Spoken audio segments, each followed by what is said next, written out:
इतना दूसरे लोग भी जुड़ जाएंगे। तो नमो ओम विष्णुपादाय कृष्णपस्थाय भूतले श्रीमते महाविष्णु गोस्वामी इति नामिने। नमो ॐ विष्णुपादाय कृष्णपस्थाय भूतले श्रीमते भक्ति वेदांता स्वामिनिति नामिने। नमस्ते सरस्वती देवे गौरवाणी प्रचारिणे निर्विशेष शून्यवादी पाश्चात्य देशतारिणी।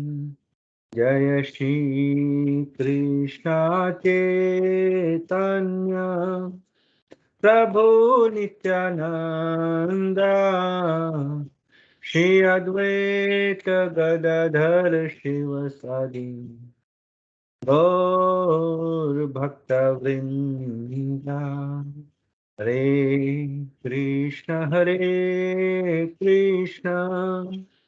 कृष्ण कृष्ण हरे हरे, हरे राम राम राम हरे हरे। हरे कृष्ण कृष्ण कृष्ण हरे हरे, हरे राम राम राम हरे हरे। हरे कृष्णा कृष्णा कृष्णा हरे हरे, हरे राम राम राम हरे हरे।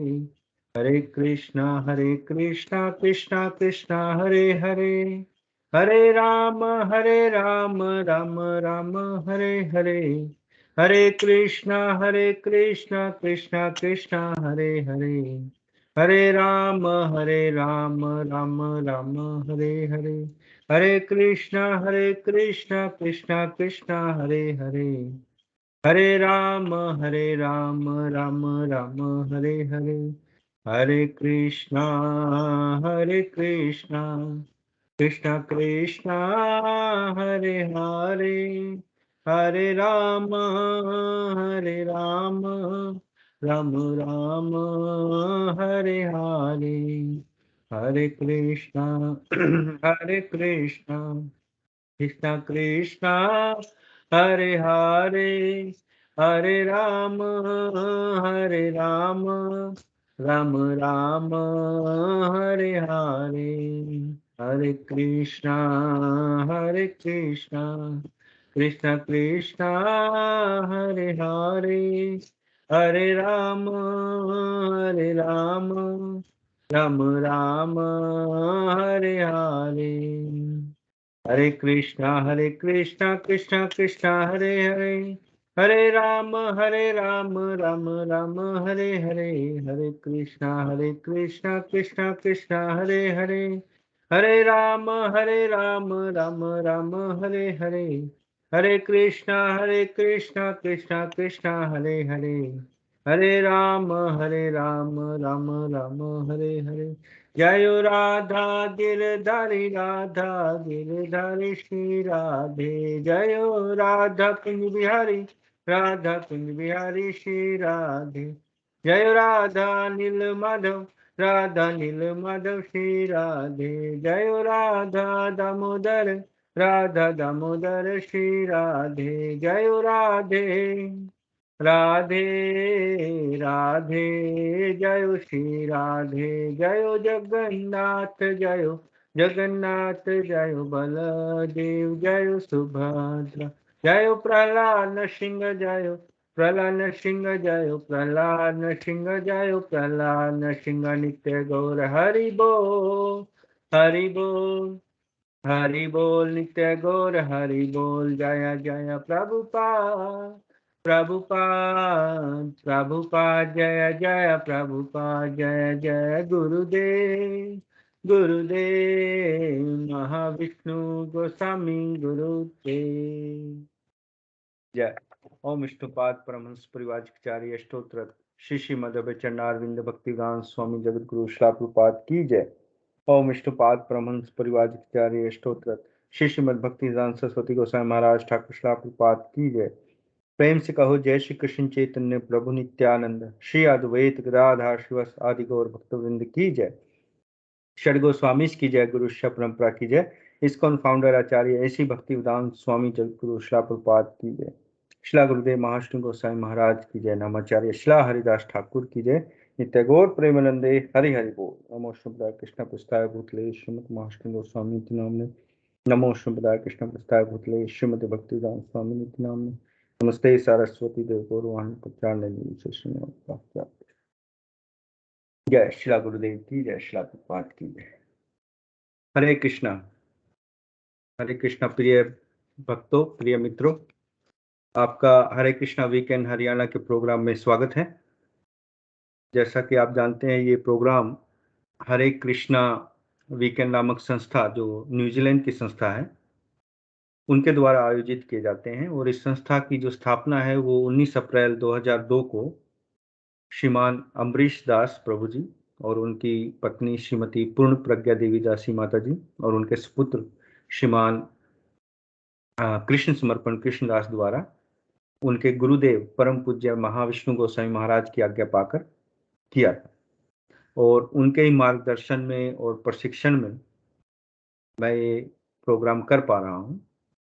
उनकी ही शिक्षा के द्वारा मैं इतना काबिल हो पाया कि मैं आपको ये प्रोग्राम कर सकूं। तो उसके लिए मैं हृदय से उनका बहुत बहुत आभारी हूँ और उनका बहुत बहुत धन्यवाद प्रकट करता हूँ। थैंक यू वेरी मच प्रभु। हरे कृष्ण। तो आज हम पहले जो पुस्तक पढ़ रहे थे, हरे कृष्णा चुनौती, शिला प्रभुपाद जी की बुक है, उसका जो अंतिम अध्याय है वो बचा हुआ था, क्योंकि बीच में हमने जो दूसरी पुस्तक है कृष्ण की ओर, जहां हमने सुख का सीधा मार्ग नामक एक अध्याय का अध्ययन किया, लेकिन इसका जो अंतिम अध्याय था उसको आज हम पढ़ेंगे और फिर इस बुक का समापन करेंगे। तो इस अध्याय का नाम है सामाजिक शरीर को स्वस्थ बनाने के लिए कॉलेज। जैसे हम कॉलेज में जाते हैं, स्कूल में जाते हैं, तो शिक्षा ग्रहण करने के लिए, है ना, या आयुर्वेद की शिक्षा या एलोपैथी की शिक्षा कि कैसे हम अपने शरीर को स्वस्थ रखें। तो ऐसे ये समाज है, ये समाज रूपी एक शरीर है। इस समाज रूपी शरीर को कैसे स्वस्थ रखा जाए, उसके लिए क्या कॉलेज होना चाहिए, क्या शिक्षा होनी चाहिए, उसके बारे में चर्चा यहाँ इस अध्याय में की है श्रील प्रभुपाद ने।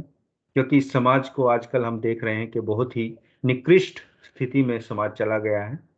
तो उस समाज को कैसे स्वस्थ बना जाए, क्योंकि बीमार समाज जो है बीमार हो गया है। सभी सभी जगह आपको बुरे कर्म ज्यादा दिखेंगे, लोगों में अशांति, है ना, और डिप्रेशन, टेंशन, है ना, ये सब बढ़ गया है। तो उसका क्या सॉल्यूशन हो सकता है, कैसे वो शिला प्रभुपाद बताएंगे। तो उस ये अध्याय शुरू करने से पहले हम मंगलाचरण करेंगे। मंगलाचरण तो हमारे गुरुदेव हैं, हमारी गुरु शिष्य परंपरा है, उनके चरणों में उनसे प्रार्थना करते हैं कि कैसे जो भी हम करने जा रहे हैं उनका आशीर्वाद प्राप्त हो। तो कोई भी मंगल कार्य जब करते हैं तो हम मंगलाचरण करते हैं अपने गुरुजनों का आशीर्वाद लेने के लिए, और कोई भी जो भूल चूक हो, त्रुटि हो, उसकी माफी मांगने के लिए। तो कृपया करके जो ये 3 मिनट की जो प्रार्थना है, इसको ध्यानपूर्वक सुनिएगा। ओम नमो भगवते वासुदेवाय।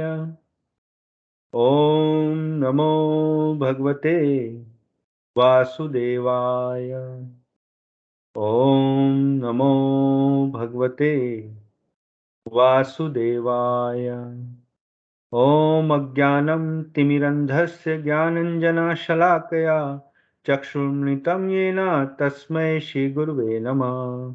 श्रीचैतन्यमनोभीष्टं स्थापितं येन भूतले स्वयं रूपा कदामयं ददाति स्वापदान्तिकम्।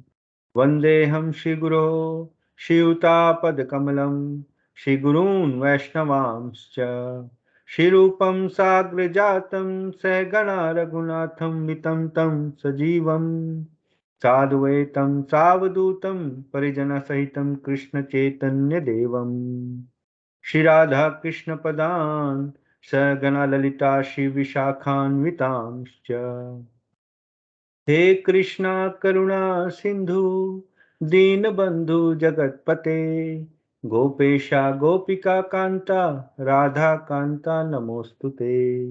तप्त कांचन गौरांगी राधे वृंदावनेश्वरी वृषभानुसुते देवी प्रणमामि हरिप्रिये। वाञ्छाकल्पतरुभ्यश्च कृपा सिन्धुभ्यैव च पतितानां पावनेभ्यो वैष्णवेभ्यो नमो नमः। नमो ॐ विष्णुपदाय कृष्णपृष्ठाय भूतले श्रीमते महाविष्णु गोस्वामिन्निति नामिने। नमो ॐ विष्णुपदाय कृष्णपृष्ठाय भूतले श्रीमते भक्तिवेदांत स्वामिन्निति नामिने। नमस्ते सरस्वती देवे गौरवाणी प्रचारिणे निर्विशेष शून्यवादी पाश्चात्य देश तारिणे।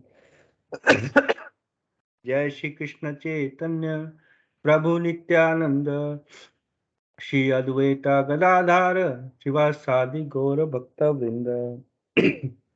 हरे कृष्णा कृष्णा कृष्ण हरे हरे हरे राम राम राम हरे हरे। हरे कृष्णा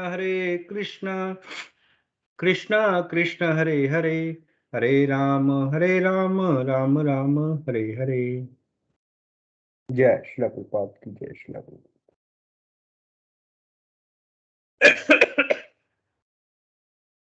हरे कृष्णा, माफ करना, थोड़ा मेरा गला ठीक नहीं है, उसकी वजह से बोलने में थोड़ा हरे कृष्णा। तो चलिए आज का अध्याय आरंभ करते हैं। सामाजिक शरीर को स्वस्थ बनाने के लिए कॉलेज। यह वार्तालाप मार्च 1974 में वृंदावन में यानी भारत में श्रील प्रभुपाद तथा उनके कुछ शिष्यों के मध्य हुआ। यानी जब श्रील प्रभुपाद वृंदावन में थे 1974 में मार्च में, तो वहाँ कुछ सवाल जवाब हुए हैं शिष्यों के मध्य और श्रील प्रभुपाद के वो पढ़ेंगे। तो श्रील प्रभुपाद क्या कह रहे हैं? जो श्रील प्रभुपाद कह रहे हैं ये श्रीमद् भागवतम में कहा गया है कि कलयुग में क्या होगा, आने वाले कलयुग में। तो श्रील प्रभुपाद कह रहे हैं इस युग में राजनीतिज्ञों का कार्य गरीब नागरिकों का शोषण करना होगा और नागरिक गण अत्यधिक चिंतित तथा सताए हुए रहेंगे। एक और अपर्याप्त वर्षा होगी जिससे भोजन का अभाव हो जाएगा। दूसरी ओर सरकार अत्यधिक टैक्स यानी कर लगाएगी। इस तरह लोग इतने सताए जाएंगे कि वे अपने अपने घर छोड़कर जंगलों में चले जाएंगे। तो यहाँ जो आने वाला कलयुग है उसके बारे में श्रीमद् भागवतम में ये बताया गया है कि कलयुग में कैसा समय आएगा। तो यहाँ श्रील प्रभुपाद वही बता रहे हैं कि जो राजनीतिज्ञ हैं वो सिर्फ लोगों का शोषण करेंगे, वो सरकार को अच्छी तरह नहीं चलाएंगे, वो सिर्फ शोषण करने के लिए नए से नए टैक्स लगाएंगे। और क्योंकि लोग धार्मिक नहीं होंगे, यज्ञ नहीं करेंगे, तो उससे वर्षा नहीं होगी। क्योंकि भगवत गीता में भगवान कहते हैं कि अगर आपको यज्ञ वर्षा करानी है तो आपको यज्ञ करना पड़ेगा। तो अगर यज्ञ नहीं होंगे तो वर्षा नहीं होगी, वर्षा नहीं होगी तो खेती बाड़ी कम होगी, तो खाने के लिए भोजन कम होगा, जिससे लोग माफ करना, मेरा थोड़ा गला मैं थोड़ा ब्रेक लेता हूँ।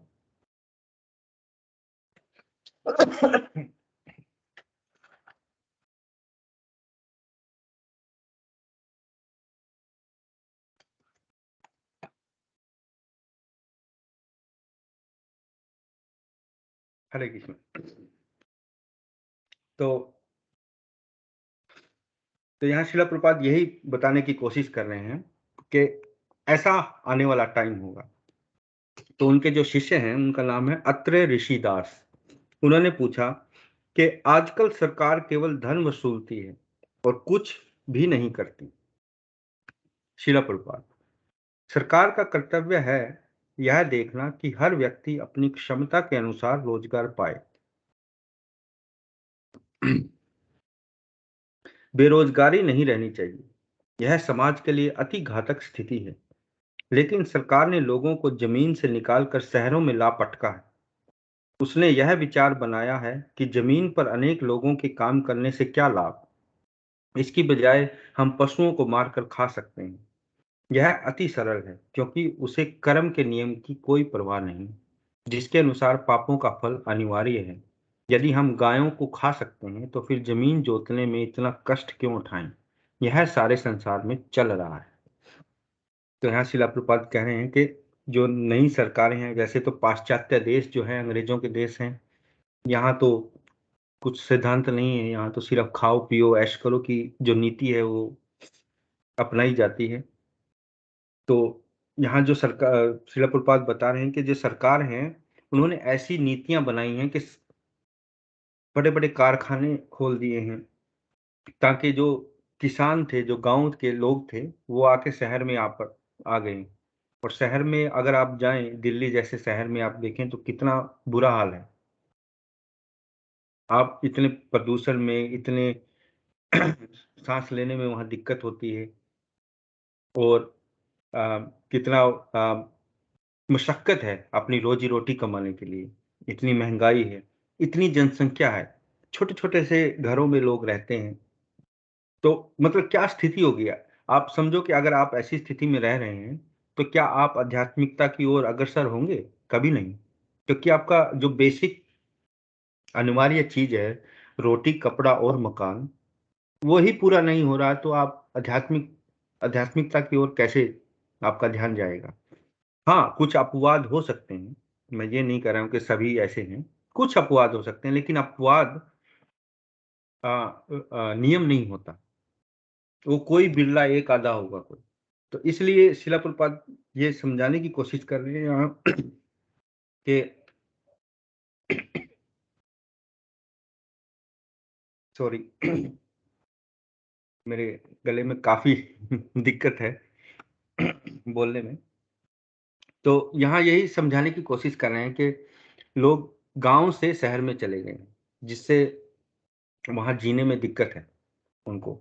और सरकार की ये नीति हो गई है कि बस खेतों में काम करने की जरूरत नहीं है, कारखाने बुचड़ खाने बनाओ, वहां जानवरों को मारो, काटो, पैक करो, और वो तुम्हारा भोजन है। तो अगर ऐसे भोजन मिल जाएगा तो फिर खेती करने की क्या आवश्यकता है, इतनी मेहनत करने की क्या आवश्यकता है। तो यहाँ कहने का मतलब ये है। तो आगे वो पूछते हैं अत्रेय ऋषिदास कि हाँ, किसानों के बेटे खेती छोड़कर शहर जा रहे हैं। तो ये तो हम आज देख ही रहे हैं। मैं भी किसान का बेटा हूं, मैं भी छोड़कर शहर में चला गया। तो ऐसे किसानों के खुद बेटे खुद खेती नहीं करना चाहते। आज का समय ये है, क्योंकि उसमें जैसे शिला प्रभुपाद ने बताया कि सरकारों ने नीतियां ऐसी बना दी, सरकारों ने ऐसी पूरी व्यवस्था ऐसी बन गई है कि आप बस शहर में आओ, गांव में कुछ नहीं रखा है। और जबकि हम देखते हैं कि वातावरण शुद्ध गांव का होता है, जहाँ पेड़ पौधे हों। वैसे तो अब पेड़ पौधे गांव में से भी कटने स्टार्ट हो गए हैं।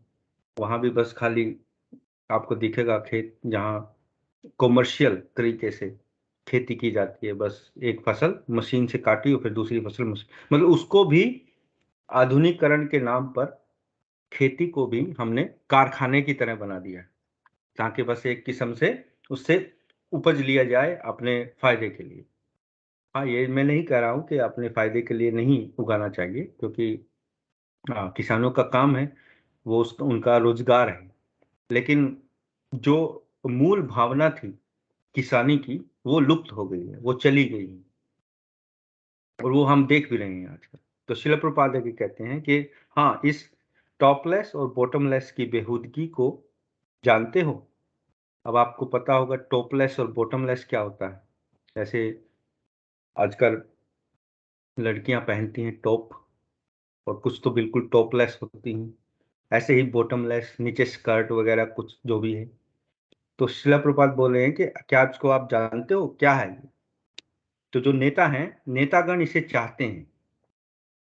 क्यों चाहते हैं? वे चाहते हैं कि जो होटल वाले हैं, वो कॉलेज की लड़कियां को उठा कर ले जाएं और उनको अतिथियों द्वारा भोगी जाएं। मतलब वो इस कल्चर को इसलिए बढ़ावा देते हैं ताकि लड़कियों का शोषण किया जाए। तो सारे विश्व में सारी जनता दूषित हो रही है, तो लोग अच्छी सरकार की उम्मीद कैसे कर सकते हैं? इन्हीं में से कुछ लोग सरकार का भार संभालेंगे, किंतु वे भ्रष्ट हैं। तो यहाँ जो नेतागण हैं, उनकी कैसी प्रवृत्ति है, उसके बारे में शिला प्रभुपाद यहाँ बता रहे हैं कि वो आ, शोषण करने की उनकी प्रवृत्ति है, सेवा करने की नहीं है। जबकि होना चाहिए उल्टा, सेवा भाव से किसी को सरकार में जाना चाहिए, ना कि अपने फायदे के लिए। और यहाँ अभी उल्टा होता है, बिल्कुल ऑपोजिट। लोग जाते हैं, इलेक्शन लड़ते हैं, बड़ा बड़ा पैसा उसमें लगाते हैं, कहीं कहीं करोड़ रुपए। क्यों? क्योंकि उनको लगता है कि जब हम जीत जाएंगे तो हम वो 1 करोड़ के 10 करोड़ करके अपना पूरा करेंगे। तो वो सेवा भाव नहीं है। तो सेवा भाव कहाँ से रहेगा? ये तो एक किस्म का मतलब फिर वो शोषण तो करेंगे ही। तो इसलिए वो भ्रष्ट होंगे, शिला प्रभुपाद ये बता रहे हैं। तो आगे कह रहे हैं, अतएव जहां जहां हमारे हरे कृष्ण केंद्र हैं, वहां वहां हमें तुरंत ही लोगों को प्रशिक्षित करने के कॉलेज स्थापित करने होंगे। ये उनकी स्वाभाविक प्रतिभा अनुसार होने चाहिए। मतलब शिला प्रभुपाद कह रहे हैं, जो इस्कॉन की स्थापना की है शिला प्रभुपाद ने, वो वहाँ केंद्र बनाए हैं, जैसे दिल्ली में है, यमुनानगर में है, और छोटे छोटे जो अन्य डिवोटी हैं, जो भक्त हैं, उन्होंने प्रोग्राम्स चलाए हुए हैं, जैसे हम कर रहे हैं। What is this? ये क्या है? ये एक एजुकेशन ही तो है। आपसे मैं कोई पैसे तो नहीं ले रहा हूँ, या आपसे आपका कोई मैं शोषण करने के लिए नहीं है प्रोग्राम कर रहा हूँ। ये प्रोग्राम करने के मकसद है कि आपको प्रशिक्षित किया जाए, आपको ये जानकारी दी जाए कि असल में हम कौन हैं, कहाँ से आए हैं, हमारा असली स्वरूप क्या है, भगवान कृष्ण कौन है, उनकी स्थिति क्या है ना? तो मतलब एक किस्म से ये एक प्रशिक्षण, मतलब जैसे शिक्षा होता है, कॉलेज की तरह है, कॉलेज की तरह। तो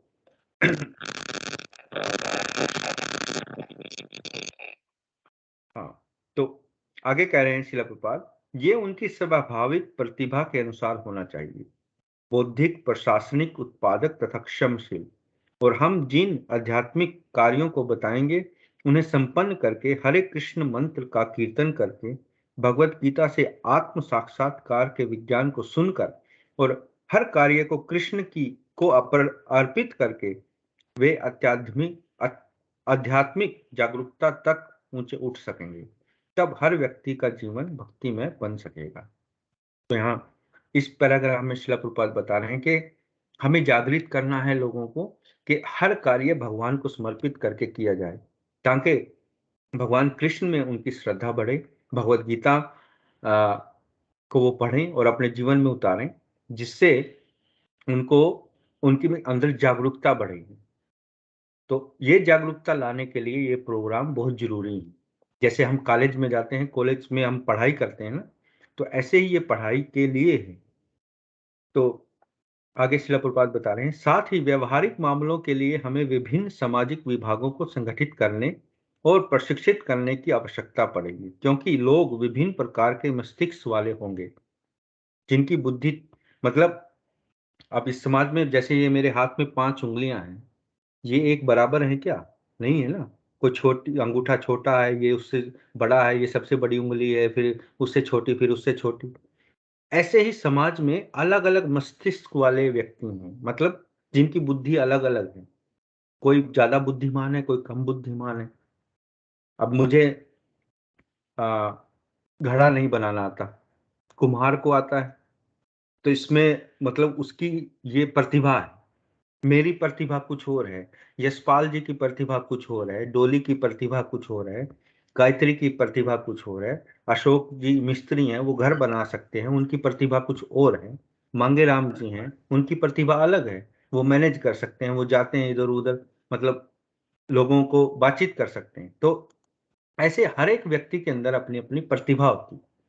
तो यहाँ कहने का मतलब है शिला प्रभुपाद का कि समाज में जितने भी लोग हैं, उनके प्रतिभा के अनुसार उनको सिखाना पड़ेगा। जिसकी बुद्धि तेज हो, उन्हें ब्राह्मण यानी पुरोहित यानी शिक्षक या सलाहकार बनना चाहिए। जो लोग प्रबंधन या अन्यों की सुरक्षा के लिए उपयुक्त हों, उन्हें क्षत्रिय यानी सैनिक बनना चाहिए। जो लोग अन्न उत्पन्न करने या गायों की रखवाली करने में उपयुक्त हैं, उन्हें वैश्य यानी व्यापारी बनना चाहिए। और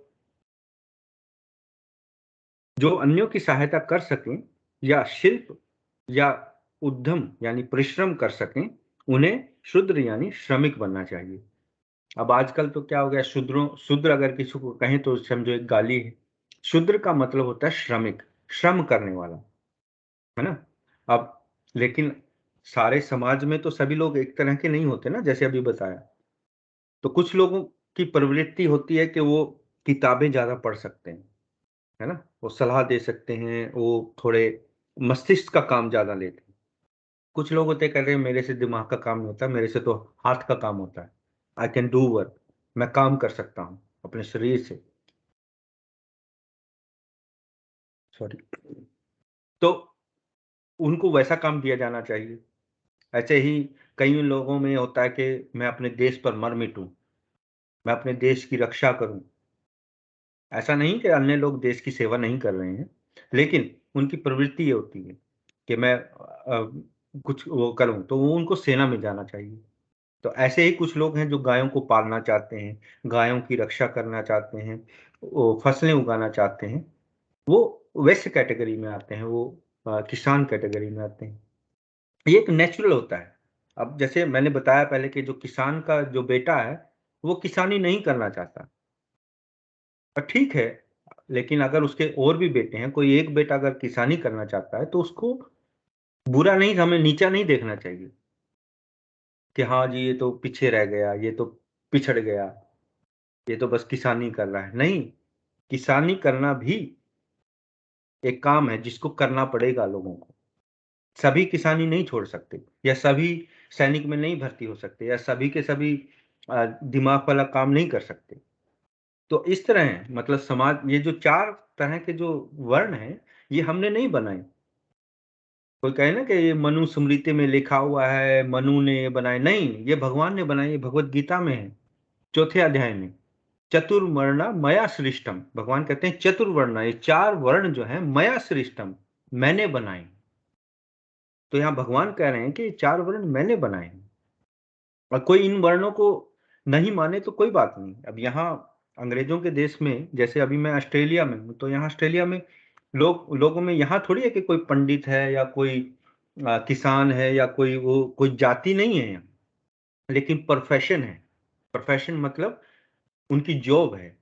कोई लोग फैक्ट्रियों में जॉब कर रहे हैं, कोई ऑफिस में जॉब करते हैं, कोई खेतों में काम करते हैं, जैसे यहाँ बड़े बड़े बाग हैं, है ना, तो वहां काम करते हैं। कोई ट्रक चलाते हैं, कोई पुलिस में है, कोई सेना में है। तो ऐसे अगर हम देखें, तो ये ऑटोमेटिकली नेचुरली जो हमारा समाज है वो चार वर्गों में बटा हुआ है। तो आगे शिला प्रभुपाद क्या कह रहे हैं कि सामाजिक संगठन में हमारे शरीर की तरह कार्य का विभाजन होना चाहिए। हमारे शरीर की तरह ये जो समाज है, ये समाज भी एक शरीर रूपी है। जैसे हमने पहले इसका अध्याय का नाम ही है सामाजिक शरीर को स्वस्थ बनाने के लिए कॉलेज। मतलब ये समाज जो है शरीर रूपी है। तो इस शरीर में क्या है, जैसे शरीर में मेरा मस्तिष्क है, शरीर में मेरी बाहें हैं, मेरा पेट है, मेरे पैर हैं, है ना। तो आगे श्रील प्रभुपाद समझाएंगे कैसे। तो कार्य का विभाजन होना चाहिए ऐसे, यदि हर कोई मस्तिष्क यानी बुद्धि का काम करेगा तो या बाहों का काम करेगा, या पेट का यानी किसानी का काम करेगा, या पांव का यानी श्रमिक का काम करेगा, तो दूसरे काम कौन करेंगे। हर कोई श्रमिक बनेगा तो दूसरे कौन करेगा, या हर कोई मस्तिष्क का करेगा तो दूसरा काम कौन करेगा। तो हर प्रकार की वृत्ति, हर प्रकार का पेशा उसकी आवश्यकता है। मस्तिष्क चाहिए, बाहें चाहिए, पेट चाहिए, पांव चाहिए। अतः आपको सामाजिक शरीर को संगठित करना होगा। आपको लोगों को भगवान की प्राकृतिक सामाजिक विभागों को समझाना पड़ेगा कि कुछ लोग मस्तिष्क का कार्य करेंगे, कुछ बाहों का, कुछ पेट का, कुछ पांव का। मुख्य उद्देश्य है सामाजिक शरीर को पूरी तरह स्वस्थ रखना। ये हमारा मुख्य उद्देश्य होना चाहिए। आपको आश्वस्त होना होगा कि हर व्यक्ति ऐसे पेशे में लगे जिसके लिए वह उपयुक्त है। यह महत्वपूर्ण है। बात यह है कि हर प्रकार का कार्य भगवान की सेवा हो सकता है। ये पॉइंट आपको नोट करना चाहिए। यहां श्रील प्रभुपाद क्या कह रहे हैं कि हर प्रकार का कार्य भगवान की सेवा हो सकता है। मुख्य बात यह है कि यह देखना होगा कि आपके स्वाभाविक कार्य में इसी भावना में लगे रहें। आप मतलब स्वभाव अपना जो सबसे पहला पॉइंट कि हर कार्य भगवान की सेवा हो सकता है। दूसरा पॉइंट, मुख्य बात यह है कि जो मेरा स्वभाव है मैं वही काम करूंगा ना। जैसे माँ बाप हैं, बचपन से कहेंगे कि हाँ मेरा बेटा तो डॉक्टर बनेगा, मेरा बेटा तो वकील बनेगा। अब जो बच्चे का स्वभाव है वही तो वो बनेगा ना, मेरे कहने से थोड़ी बनेगा। और कुछ माँ बाप उस पर अपनी इच्छाएं थोपते हैं, उसको बार बार कहते हैं नहीं तूने बस डॉक्टर ही बनना है, तूने उसके ऊपर इतना प्रेशर डालते हैं कि वो बेचारे का कहीं तो सुसाइड कर लेते हैं बच्चे, क्योंकि वो प्रेशर झेल नहीं पाते। तो इसका कहने का मतलब यह है कि जो मेरा स्वभाव है, अब मेरा स्वभाव है कि मैं मैनेजमेंट का काम नहीं कर सकता, या मैं मैनेजर नहीं बन सकता, तो इसका मतलब क्या हुआ कि कोई मैं मेरा जीवन व्यर्थ है, मेरा जीवन का कोई मतलब नहीं। ऐसा नहीं। अगर आपके अंदर कोई प्रतिभा है और आप वो कार्य करना चाहते हैं तो उस कार्य को आप भगवान की सेवा की तरह कर सकते हैं। यहाँ कहने का मतलब ये शिला प्रभुपाद कह रहे हैं कि कोई भी कार्य आप करें भगवान की सेवा हो सकता है। कैसे? अब जैसे यहाँ मैं यशपाल जी का उदाहरण लूं या मांगेराम जी हैं, वो खेती बाड़ी का काम करते हैं। तो अब खेती बाड़ी कैसे भगवान की सेवा हो सकती है? आप गायों को पाल सकते हैं, जो इतनी बेचारी आवारा गायें हैं, जो निसहाय गायें हैं, उनकी सेवा के लिए आप अम, अपना श्रम लगा सकते हैं। आप जो उगाते हैं वो भगवान की को भोग लगा सकते हैं, भगवान को समर्पित करके पहले, और फिर आप उसको बेचने जा सकते हैं। तो देखो कितना बड़ा, अगर मैंने 1 किले में गेहूं लगाई और भगवान का नाम लेके लगाई, और फिर जब उसको कटाई की, फिर भगवान जो सबसे पहली जो गेहूं आई फिर भगवान को अर्पण करी, मंदिर में अर्पण करी या कहीं लंगर में करी, उसके बाद फिर उसको बेचा, तो समझो वो सारा प्रसाद बन गया, भगवान की सेवा बन गई, है ना। और फिर जो लोग उनको ग्रहण करेंगे, उनको लेंगे, उनका उद्धार होगा। और वो जो पैसा आएगा उस पैसे से फिर आप गायों की सेवा कर सकते हैं, अपना घर चला सकते हैं, अपने परिवार की सेवा कर सकते हैं। तो ये सिस्टम पहले था, हमारे वैदिक काल में ऐसा सिस्टम था। पैसे का सिस्टम नहीं था, लेकिन लेन देन का था कि किसी ने गेहूं उगाई और किसी ने बाजरा उगाया तो आपस में उन्होंने बदल लिया, या किसी ने सब्जियां उगाई, किसी ने कपास उगाई कपड़े के लिए, सूत के लिए, तो आपस में बदल लिया। उसको कहते थे अंग्रेजी में बार्टर सिस्टम। अब हिंदी में मुझे पता नहीं, लेन देन कह सकते हैं। लेकिन वो सिस्टम पहले था जब मुद्रा नहीं थी, पैसा नहीं था। जैसे पैसा आया तो उससे सारा सिस्टम खराब हो गया। खराब तो नहीं हुआ, मतलब भ्रष्ट हो गया। तो यहाँ इसको जो ये पॉइंट है इसको मैं हाईलाइट करने के लिए, जो भगवत गीता है उसमें से मैं श्लोक पढ़ना चाहूंगा। अध्याय तीसरा, श्लोक संख्या 8। तीसरे अध्याय का 8वां श्लोक है। नियतं कुरु कर्म त्वं कर्मजयायो हि कर्मणः शरीर यत्रापि च तेन प्रसिद्धयेद कर्मणः। अर्थात शिला प्रभुपाद की जय। अपना नियत कर्म करो, क्योंकि कर्म न करने की अपेक्षा कर्म करना श्रेष्ठ है। कर्म के बिना तो शरीर निर्वाह भी नहीं हो सकता। ये भगवान स्वयं कह रहे हैं भगवत गीता में कि अपना नियत कर्म करो। जो मेरा नियत कर्म है, जो मेरा स्वाभाविक कर्म है, वो मैं करूंगा। यहाँ परपट में श्रील प्रभुपाद इसका उदाहरण भी देते हैं अर्जुन का, कि अर्जुन कौन था? अर्जुन एक क्षत्रिय था, वो वॉरियर था, योद्धा था, और वो गृहस्थ भी था, उसकी पत्नियां भी थी, उसका बच्चा भी था अभिमन्यु। तो उसका नियत कर्म क्या था? कि युद्ध में लड़े। लेकिन वो क्या चाहता था? कि वो युद्ध से भागना चाहता था। तो यहां फिर भगवान ने उनको ये उपदेश दिया कि तुम अपना नियत कर्म करो। अपना नियत कर्म करो, क्योंकि कर्म न करने की अपेक्षा कर्म करना श्रेष्ठ है। कर्म के बिना तो शरीर निर्वाह भी नहीं हो सकता। मतलब बिना काम किए तो हम अपना शरीर भी नहीं पाल सकते।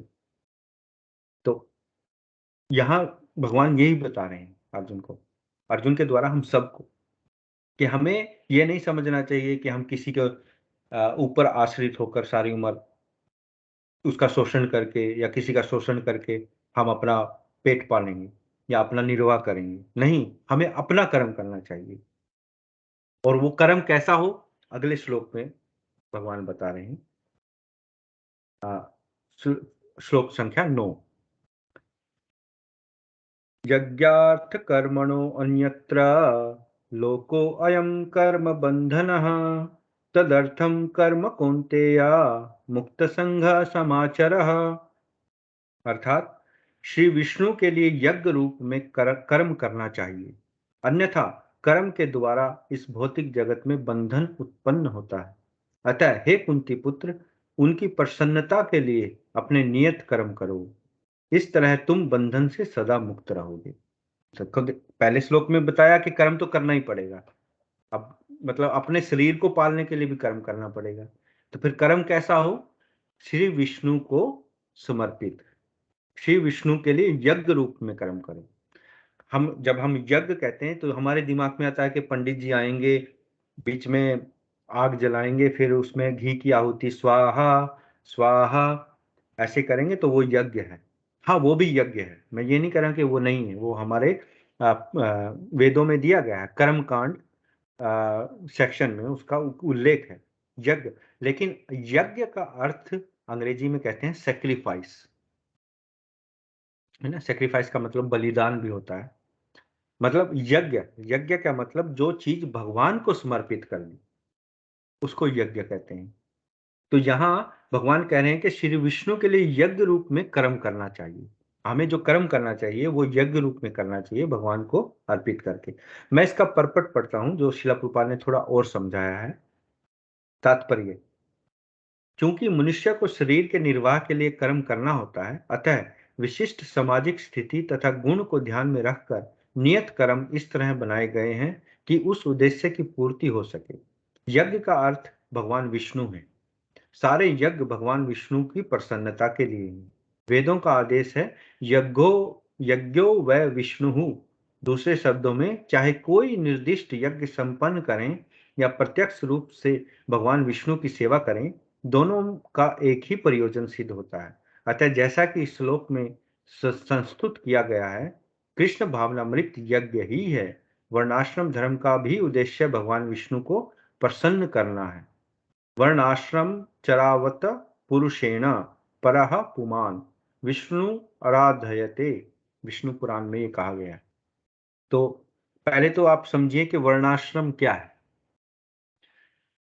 जैसे मुसलमान हमारे देश में आए कई सौ साल पहले, उन्होंने जब भारत में आए तो यहाँ भारतवासियों को नाम दिया हिंदू, क्योंकि यहाँ एक सिंधु नदी होती थी जो अभी पाकिस्तान में है।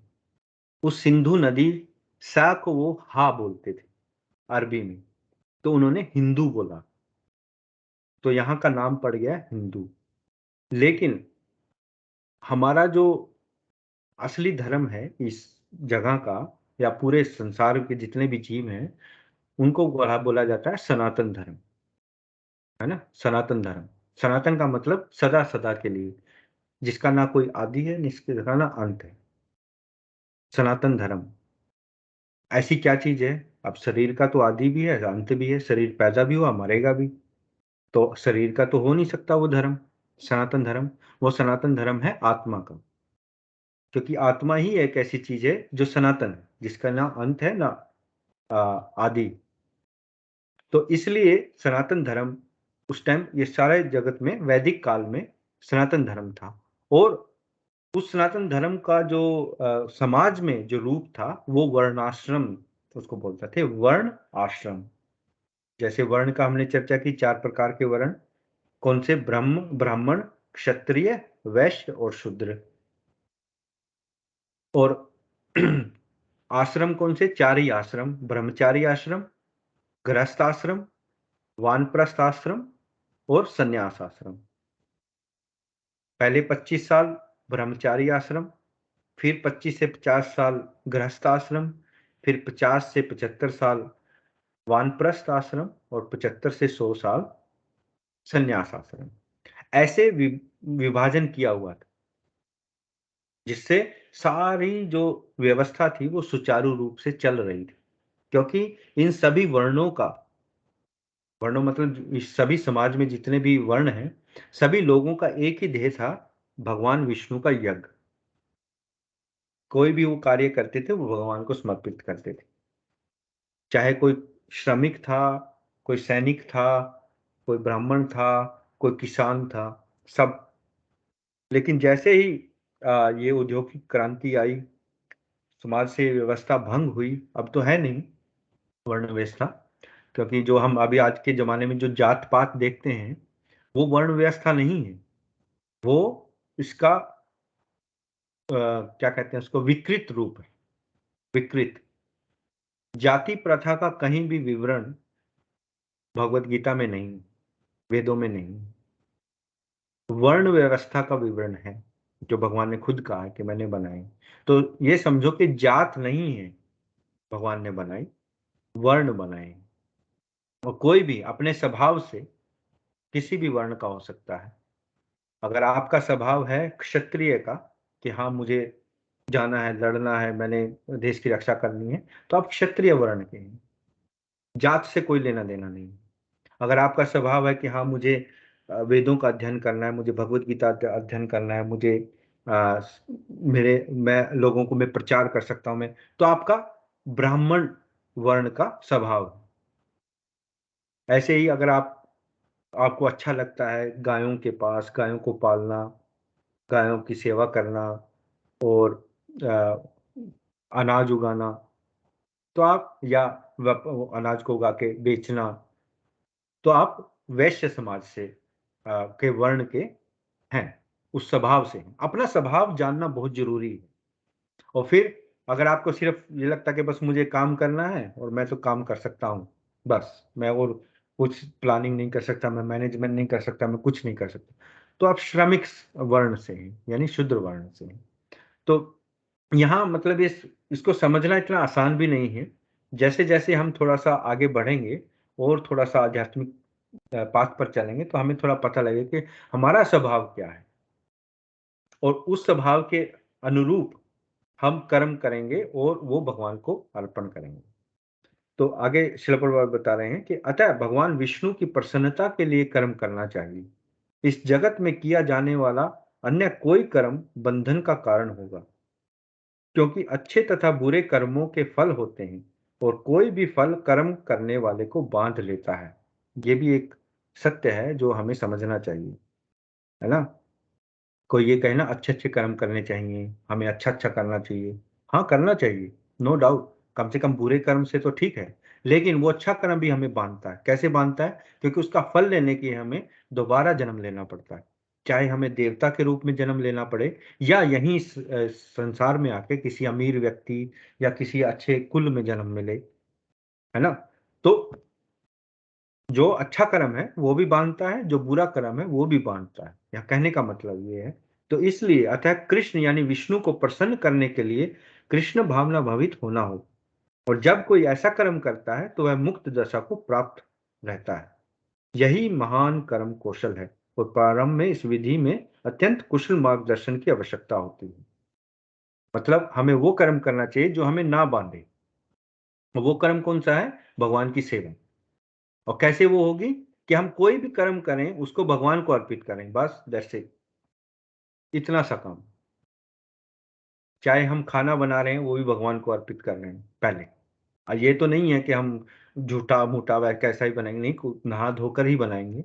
इतना तो हमें ज्ञान होना चाहिए कि भगवान को अर्पित करना है, तो थोड़ी स्वच्छता का ध्यान रखना जरूरी है। तो ऐसे ही कोई, जैसे मैं जॉब कर रहा हूँ तो मैं जॉब को भगवान की सेवा में लगा सकता हूँ। कैसे? कि जो भी उससे मैं पैसा कमाऊंगा वो मैं भगवान की सेवा में लगाऊंगा, नाम, भगवान के नाम के प्रचार में लगाऊंगा। अब मैं चाहे कुछ भी कर रहा हूँ उसको मैं भगवान की सेवा में लगा सकता हूँ। यहाँ कहने का मतलब ये है। तो अतः भगवत भगवत भक्त के निर्देशन में यह या साक्षात भगवान कृष्ण के प्रत्यक्ष आदेश के अंतर्गत जिसके अधीन अर्जुन को कर्म करने का अवसर मिला था, मनुष्य को परिश्रम पूर्वक कर्म करना चाहिए। इंद्रिय तृप्ति के लिए कुछ भी नहीं किया जाना चाहिए, अपितु हर कार्य कृष्ण की प्रसन्नता के लिए होना चाहिए। इस विधि से न केवल बंधन से बचा जा सकता है, अपितु इसे मनुष्य को क्रमशः भगवान की वह प्रेम भक्ति प्राप्त होगी जो भगवत धाम को ले जाने वाली है। जय शिला प्रपात की जय। तो यहाँ शिला प्रपात अंत में यही बता रहे हैं कि अगर हम ऐसे कर्म करेंगे तो पूरा समाज भी स्वस्थ हो जाएगा, और हर एक समाज की हर एक व्यक्ति की समाज के अंदर आध्यात्मिक प्रगति होगी, और भगवान का जो धाम है वहां जाने के लिए वो अग्रसर होगा। अभी तो क्या है? अभी तो नीचे की तरफ अग्रसर है सभी, अधोगति। अधोगति मतलब नीचे की गति हो रही है हमारी। तो आगे पढ़ते हैं। उदाहरणतः जब आप चलते हैं तो आपका मस्तिष्क कार्य करता रहता है। इधर चलो उधर चलो, कार आ रही है, और आपका मस्तिष्क पाँव को कहता है इधर आ जाओ। मस्तिष्क का कार्य तथा पाँव का कार्य भिन्न भिन्न है, लेकिन मुख्य बात एक ही है, सड़क पार करते हुए आपकी सुरक्षा। मतलब यहाँ शिला प्रभुपाद बता रहे हैं समाज रूपी जो शरीर है और जो हमारा शरीर है उनकी तुलना कर रहे हैं। जैसे मेरा शरीर है, मुझे सड़क पार करनी है, मैं खड़ा हो गया, मेरा मस्तिष्क देख रहा है आंखों से कि हाँ इधर से कार आ रही है, उधर से कार आ रही है, मैं अपने मेरे पाँव को रोक लूंगा। फिर जब कार नहीं है मैं फटाफट कार पार सॉरी सड़क पार कर लूंगा। तो ऐसे ही मस्तिष्क का कार्य और पूरे मेरे पाँव का सब शरीर के जितने भी अंग हैं उनका कार्य क्या है? मेरी सुरक्षा। अब मैं ये तो नहीं हूं कि मैं किसी एक्सीडेंट हो जाए मेरा, मैं एकदम गाड़ी के आगे आ जाऊं। ऐसा तो मस्तिष्क नहीं चाहता, ऐसे मेरे पाँव भी नहीं चाहते। वो तो सब चाहते हैं कि हम शरीर सुरक्षित रहे। तो इसी तरह जो सामाजिक शरीर है, इसके जो अंग हैं, चारों अंग, चारों वर्ण जो हमने अभी डिस्कस किए, वो अगर इस भगवान की सेवा की तरफ अग्रसर नहीं होंगे, क्योंकि असली ध्येय क्या है? वर्णों का लक्ष्य क्या है? भगवान की सेवा। तो अगर वो उस लक्ष्य की तरफ नहीं जाएंगे तो फिर वो एक्सीडेंट होना लाजमी है। तो इसी तरह सामाजिक शरीर की मुख्य बात एक ही होनी चाहिए, हर एक को कृष्ण की सेवा में सहायता करना। तो उनके जो दूसरे शिष्य हैं सत स्वरूप दास गोस्वामी, उन्होंने पूछा क्या ऐसा कॉलेज सामान्य जनता के लिए होगा? शिला प्रपात हाँ, हर एक के लिए। उदाहरणतः इंजीनियर कॉलेज हर एक के लिए खुला रहता है। आवश्यकता केवल इतनी रहती है कि लोग प्रशिक्षित होने के लिए तैयार रहें। यह हमारा सबसे महत्वपूर्ण कार्यक्रम है, क्योंकि विश्व भर के लोग इस तथाकथित नेताओं के द्वारा गुमराह किए जा रहे हैं। बच्चे कृष्ण भावनामृत प्रारंभिक पाठशाला में जा सकते हैं, तथा वे बड़े हो जाएं तो वे अन्य अन्य पेशों या अन्य अन्य कामों में भक्तिमय जीवन में आगे विकास के लिए कृष्ण भावनामृत कॉलेज में जा सकते हैं। तो ऐसे बहुत सारे गुरुकुल भी हैं, जैसे इस्कॉन के गुरुकुल भी हैं। तो शिला प्रभुपाद यही बता रहे हैं कि बच्चों को शिक्षा देनी जरूरी, ताकि जब वो बड़े होकर कोई भी कार्य करें, कोई डॉक्टर बने, कोई इंजीनियर बने, कोई किसान बने, कोई फौज में जाए, कहीं भी जाए, कोई पुलिस में जाए, तो कहीं भी कोई भी पेशा करे, लेकिन वो भक्ति में जीवन व्यतीत करे, उसको शिक्षा मिले कि भक्ति क्या है, भगवान के प्रति हम कैसे अपना सब कुछ लगा सकते हैं। तो अत्रे ऋषिदास पूछ रहे हैं, क्या हम उन्हें व्यापार भी सिखाएंगे, मतलब व्यापार करना? शिला प्रपात, इस आधुनिक व्यापार को नहीं, जो आज के टाइम हो रहा है वो व्यापार नहीं सिखाएंगे, कभी नहीं। यह धोखेबाजी है। व्यापार का अर्थ है पर्याप्त अन्न, अन्य फसलें उगाना, जिससे आप अच्छी तरह खा सकें और सभी को, मनुष्यों और पशुओं को, स्पेशली गायों को बांट सकें, जिससे वे हष्ट पुष्ट बन सकें। इस तरह गायें दूध दे सकती हैं और मनुष्य जाति बिना रोगी बने कठिन परिश्रम कर सकती है। हम मिलें या फैक्ट्रियां नहीं खोलेंगे, कदापि नहीं। तो श्रील प्रभुपाद कह रहे हैं कि हम ये ऐसा व्यापार नहीं करना चाहते कि जहां हम फैक्ट्रियां खोलें, कारखाने खोलें, जिससे यहाँ लोगों का शोषण हो। व्यापार का अर्थ क्या है? हमारे वैदिक काल में व्यापार का अर्थ क्या है? शिला प्रभुपाद ने यहाँ बताया, व्यापार का अर्थ है पर्याप्त मात्रा में फसलें उगाना और उन फसलों को फिर लोगों तक पहुंचाना, जिससे पशु, स्पेशली गायें और मनुष्य, वो हष्ट पुष्ट रहें। नहीं, ये नहीं कि पूरा उसके अंदर दवाइयां छिड़क छिड़क के और उसका जहर बना के फिर लोगों को बेचा जाए और लोग फिर बीमारियों का शिकार हो, है ना? क्यों? वो कारखाने वाली मेंटेलिटी आ गई ना, बिजनेस वाली, इसलिए। तो अब वो कहेंगे कि हम और क्या करें, हमें भी तो अपना घर पालना है, हमें भी अपना बच्चे को वो करनी है, स्कूल, अच्छे स्कूलों में भेजना है, उसकी फीस कहाँ से आएगी, मोटरसाइकिल का तेल कहाँ से आएगा, ट्रैक्टर का तेल कहाँ से आएगा, वो खर्चा कहाँ से आएगा? तो इस प्रकार अगर हम इस मेंटालिटी से चलेंगे, व्यापार को देखेंगे कारखाने या बिजनेस की तरह, तो फिर वो भावना नहीं आएगी, जो भावना यहाँ शिला प्रभुपाद बता रहे हैं, जो हमारे वेदों में या भगवान कृष्ण ने भगवत गीता में बताई कि हर कार्य यज्ञ रूप में करें। तो यज्ञ रूप में कहाँ होगा फिर वो कार्य? फिर तो अपनी संतुष्टि के लिए हो गया, है ना, वो यज्ञ रूप तो नहीं हुआ। तो आगे पूछ रहे हैं यदुवर दास, शिल प्रपात, कला तथा हस्तशिल्प किस श्रेणी में आते हैं? हमारे समाज में कलाकारों तथा संगीतज्ञों को दार्शनिक समझा जाता है। मतलब जैसे कलाकार होते हैं या समझ लो फिल्मी एक्टर हैं या कुछ भी हैं, उनको बड़ा आजकल बड़ा माना जाता है कि जी बहुत ऊंचा स्तर है उनका, लोग उनके पीछे पीछे भागते हैं ऑटोग्राफ लेने के लिए, सेल्फी लेने के लिए, है ना? तो शिला प्रभुपाद कह रहे हैं नहीं, कलाकार एक कामगार होता है। इस समय आपके कॉलेज और विश्वविद्यालयों में कला तथा हस्तशिल्प पर बहुत जोर दिया जाता है, इसलिए सारी जनसंख्या कामगार है।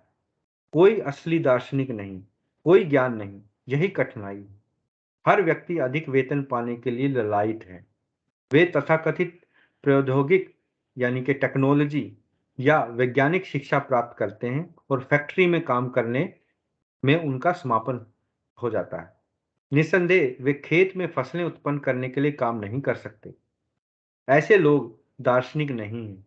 दार्शनिक वह है जो परब्रह्म की खोज करता हो, है ना? मतलब यहाँ शिला प्रभुपाद ने खोल के बताया कि जो आज की शिक्षा प्रणाली है, उस शिक्षा प्रणाली का एक ही उद्देश्य है, सबको ऐसी शिक्षा देना, बस आप जो समाज में जो फैक्ट्री चला रहे हैं उसमें फिट हो जाओ, है ना? डॉक्टर फिट हो गया, नर्स फिट होगी, टीचर फिट हो गया और कोई इंजीनियर फिट हो गया, बस आप काम करो और वेतन लो और जीवन समाप्त कर लो, और कोई बैठ के दिमाग लगाने की जरूरत नहीं, सोचने की जरूरत नहीं, अपना बस एंजॉय करो। लेकिन असली दार्शनिक कौन है? दार्शनिक का मतलब है पर ब्रह्म की खोज करना, पर ब्रह्म जो आध्यात्मिक जगत है। आपके पाश्चात्य देशों में धोखेबाज यौन दर्शन के विषय में लेखनी चलाते हैं जो कुत्ते तक को ज्ञात है। तो यहाँ शिला प्रभुपाद कह रहे हैं कि जो यहाँ जो अंग्रेजों के देश हैं, यहाँ के साहित्य आपने पढ़े हैं? यहाँ के साहित्य में यौन दर्शन है। यौन दर्शन मतलब सेक्स लाइफ के बारे में, कैसे सेक्स करना, ये करना, वो करना।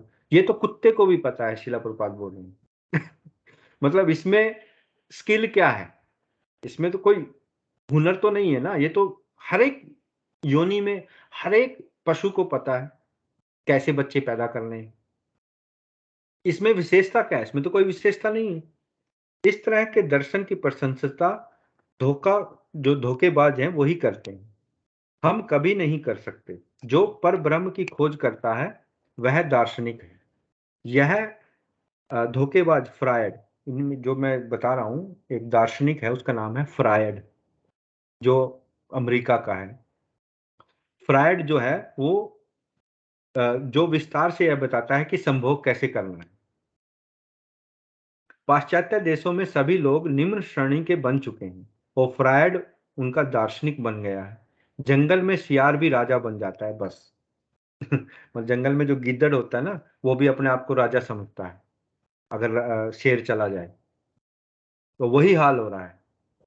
जो लोग सियार हैं वो अपने आप को राजा बनकर बैठ गए हैं। इस तथाकथित पाश्चात्य दर्शन में वास्तविक ज्ञान क्या है? सारा पाश्चात्य जगत उद्योग के पीछे धन कमाने के लिए संघर्ष कर रहा है।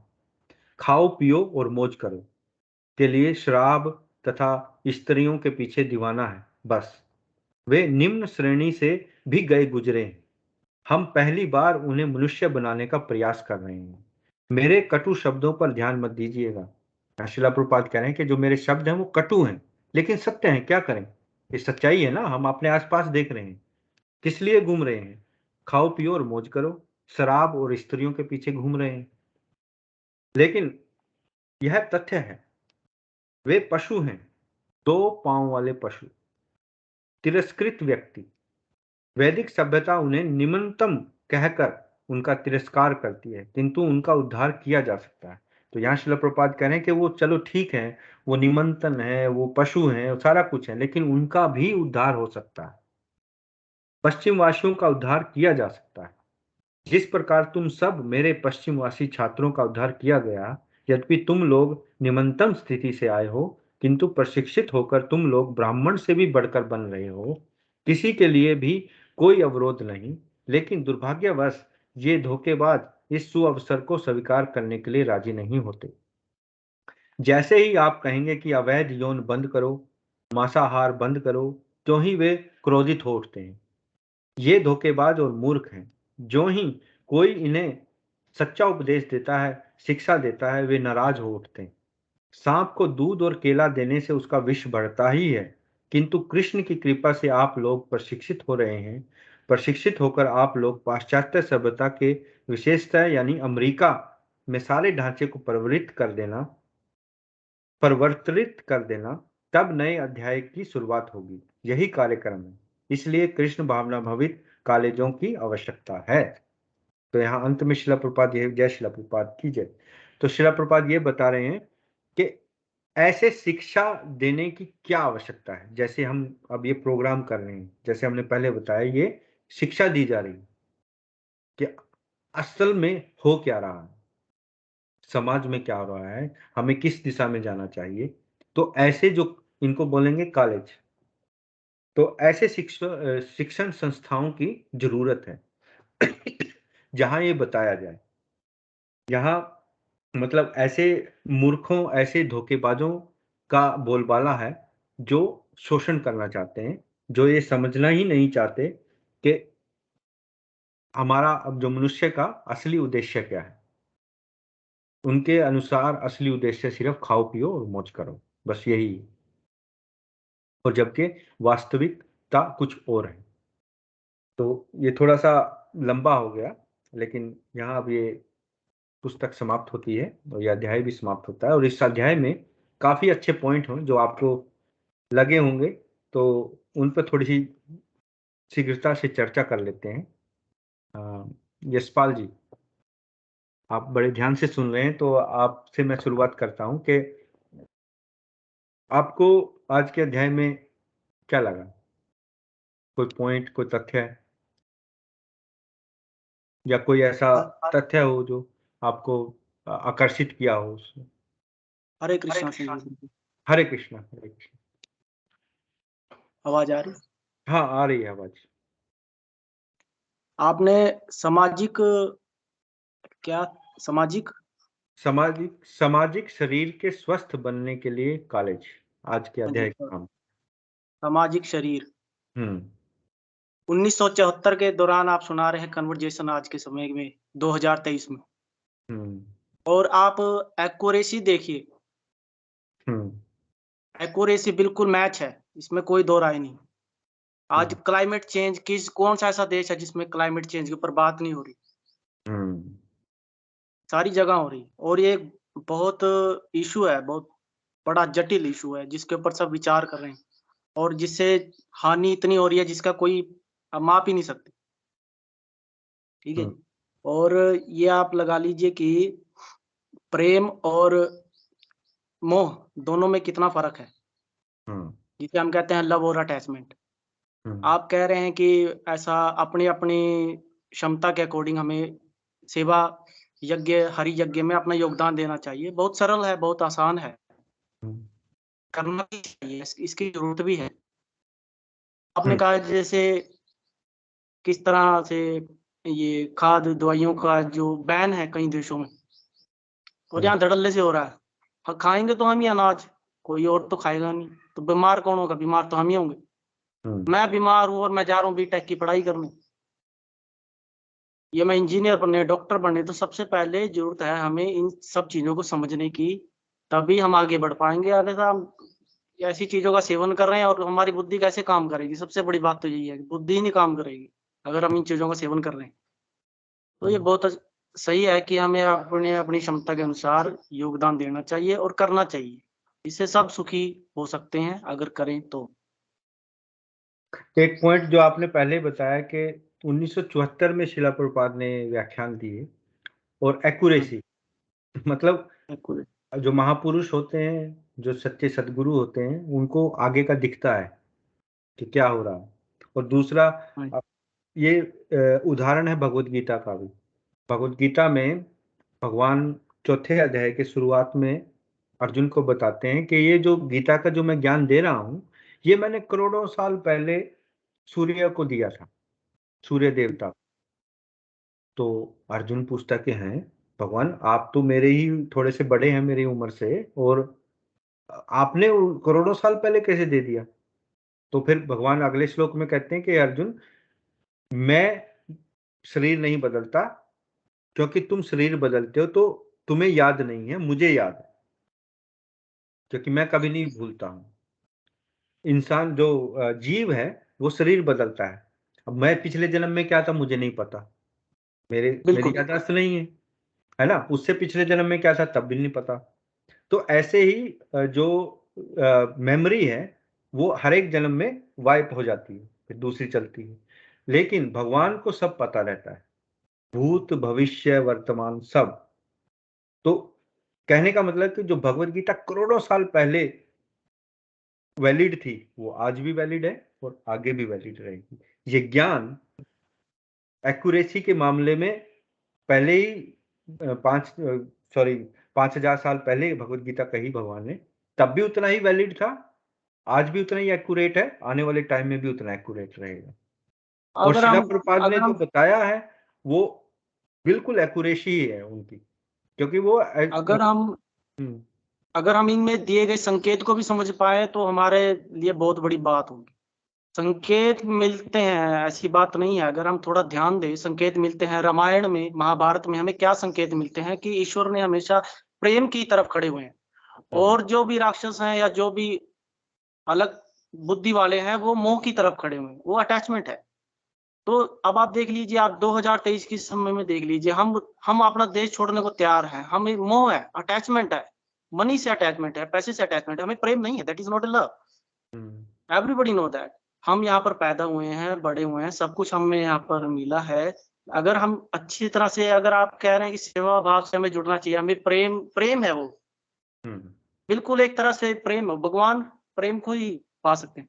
और मोह से आप देख लीजिए, हुँ, मोह आज कहाँ नहीं, आप मेरा बॉस है, मेरे बॉस आप मुझे 6 बजे कॉल करता है तो मेरा क्या मन में क्या आएगा? बॉस की कॉल, ये आउट ऑफ टाइम कॉल आ रही है, तो मेरे मन में क्योंकि मोह है, अटैचमेंट है, तो मैं पहले तो उसे कुछ बड़बड़ करके, हाँ जी, सर कैसे हो? हाँ जी, हाँ जी। तो ये मोह है। प्रेम क्या है? प्रेम सीखना चाहिए कुछ। जैसे प्रहलाद महाराज का आपने कितनी बार ज़िक्र किया है, आपने ध्रुव महाराज का कितनी बार ज़िक्र किया है, तो ये हिंट हम समझ जाएँ वही बड़ी बात है।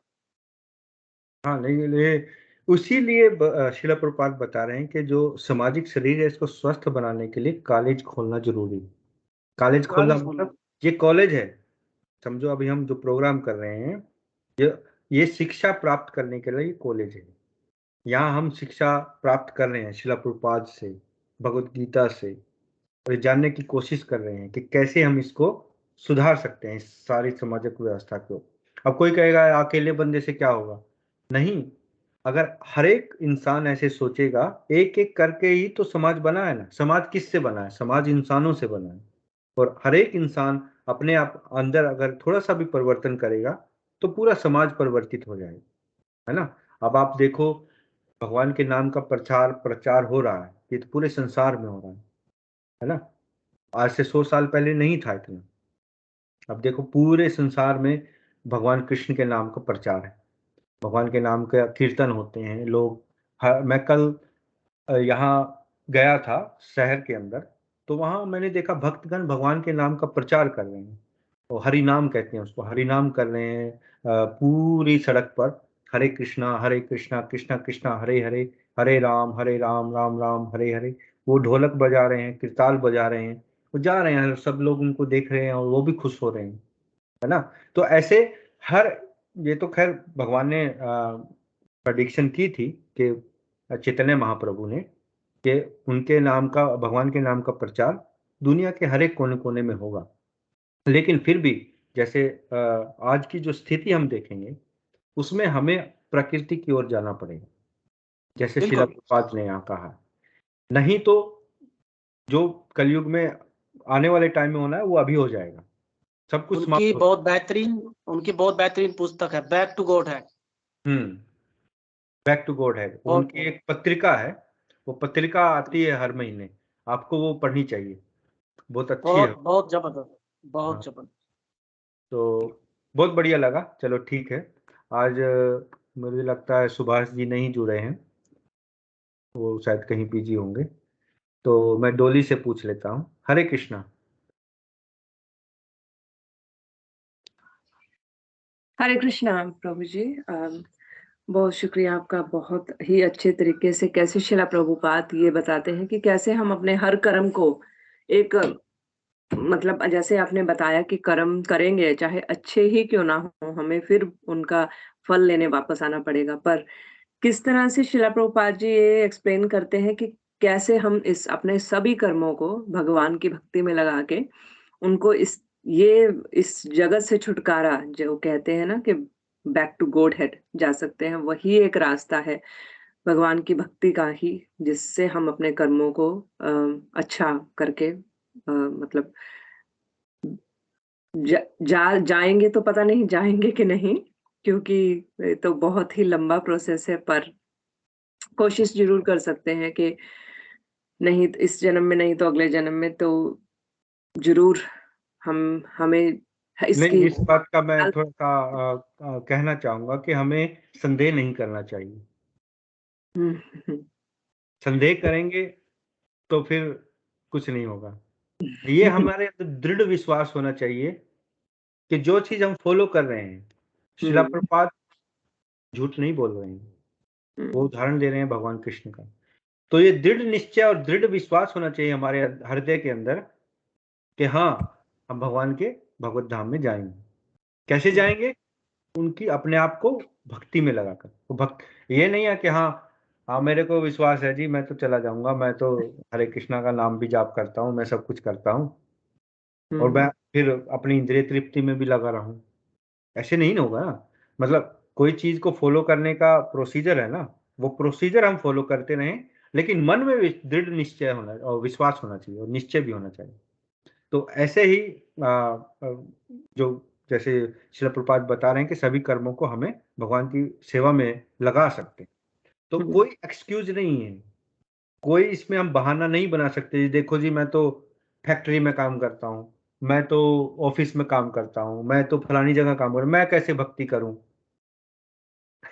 अरे भक्ति का मतलब ये नहीं है कि तुम जंगल में चले जाओ या मंदिर में बैठ जाओ जाके। यहाँ शिला प्रपात कह रहे हैं भक्ति का मतलब है यज्ञ करना। यज्ञ मतलब हर काम को भगवान की सेवा में लगाना, ये सोच करके हाँ मैं ये भगवान को समर्पित करता हूँ कि हे भगवान ये तुम्हारा है। अब जैसे मैं एक उदाहरण सुन रहा था, मैं पिता हूँ, मेरे बच्चे हैं, मैं घर पर लड्डू लेके आया या जलेबियां लेके आया, माधव को जलेबियां पसंद है, मैं जलेबियां लेके आया, तो जलेबियां लेके आया, भगवान को समर्पित की सारा कुछ। वैसे तो हमें घर बनानी चाहिए, मैं उदाहरण के तौर पर बता रहा हूँ कि घर पर बना के भगवान को ऑफर करनी चाहिए, लेकिन ये मैं उदाहरण दे रहा हूँ नॉर्मल एक परिवार को जो भक्त नहीं है। वो बाहर से जलेबियां लेके आया, समझो मैं जलेबियां लेके आया घर में, और उस डब्बे में से माधव एक जलेबी उठाकर सबसे पहले मुझे देता है कि पिताजी ये सबसे पहले जलेबी आपकी। और दूसरा बच्चा वो जलेबी को एकदम किसी को कुछ लेना देना नहीं, उसने बस खाना स्टार्ट कर दिया। मेरे दोनों बच्चे हैं, मैं दोनों से इक्वल प्यार करूंगा, लेकिन उसको मैं गोदी में बिठा लूंगा माधव को, और फिर जलेबी मैं उसके मुंह में डालूंगा पहले कि नहीं बहुत अच्छा लगा ले तेरे लिए लाया हूं। ऐसे ही जब हम भगवान को, क्योंकि दिया किसने है, भगवान ने, हम सारी जो प्रकृति किसकी है, भगवान की प्रकृति है, और जब हम भगवान को अर्पित करके फिर ग्रहण करते हैं तो भगवान हमें अपनी गोद में बिठाते हैं। लेकिन जो दूसरे लोग नहीं करते हैं उनसे भगवान नफरत नहीं करते, क्योंकि वो भी भगवान की संतान है। हाँ उनको देते हैं, ठीक है, हम हो गया। लेकिन जैसे कहते थे ना, अर्जुन सबका गुरु द्रोण का, भीष्म पितामह का चहेता था। क्यों चहेता था? क्योंकि वो हर ऐसे ही एक स्पेशल अट्रैक्शन होती है ना किसी बच्चे के साथ, वो क्यों होती है? क्योंकि वो किसी एक पेरेंट को ज्यादा हर चीज उसको देता है, तो पेरेंट की नेचुरल हो जाती है अटैचमेंट उसके साथ। लेकिन अपॉर्चुनिटी दोनों को इक्वल देते हैं पेरेंट बच्चों को, जो उसको अर्पित करता है जो नहीं करता, दोनों को इक्वल अपॉर्चुनिटी मिलती है। लेकिन ये खुद में बच्चे की समझ होती है कि हाँ मैं ऐसे करता हूं, तो फिर माँ बाप उससे ज्यादा प्रसन्न होते हैं। तो ऐसे ही भगवान हमसे ज्यादा प्रसन्न होंगे जब हम हर चीज को भगवान को अर्पित करेंगे। हरे कृष्ण। हरे कृष्ण। Thank you. हरे कृष्णा गायत्री जी।